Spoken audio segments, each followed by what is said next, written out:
It's very good advice.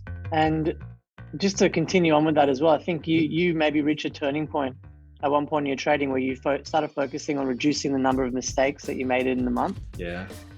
And is that something you still recommend to traders? Can you tell us a bit about what that was like for you? Yeah, that was the turning. That's what saved my trading. I was literally dusting off resumes, right? So when I started trading, I quit 3 jobs, right? I quit 3 jobs to focus on trading because I thought I'd be this millionaire trader in like 2 months because that's what the internet told me. Now I gave myself a year, just so, I'm not stupid financially. I gave myself a year, kind of like a nest egg to make it, but I thought like 2 months I'll be good. And I wasn't. And I was getting to the end of a period where like the money was drying up and, I was living a minimalistic lifestyle, and I was going to go back to the 3 jobs. I was working working in the school system with kids that had mental and behavioral health concerns.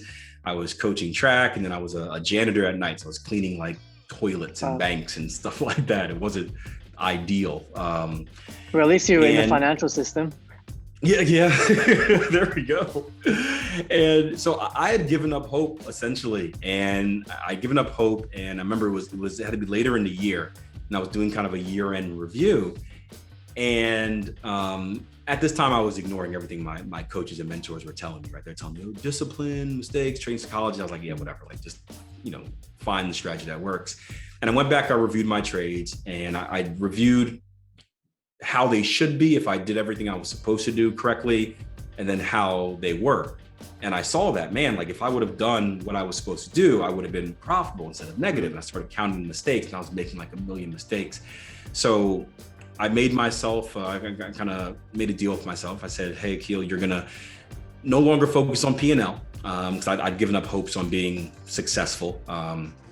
You're just going to focus on eliminating mistakes, and you're going to prove to your mentor that all this stuff is rubbish, right? You're going to he told you be disciplined, and I'm going to do it and still lose money and prove him wrong.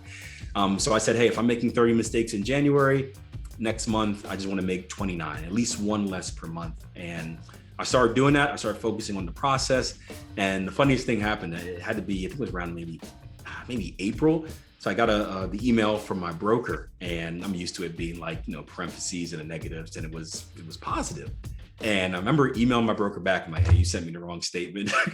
And he's like, no, this is yours. I'm like, what?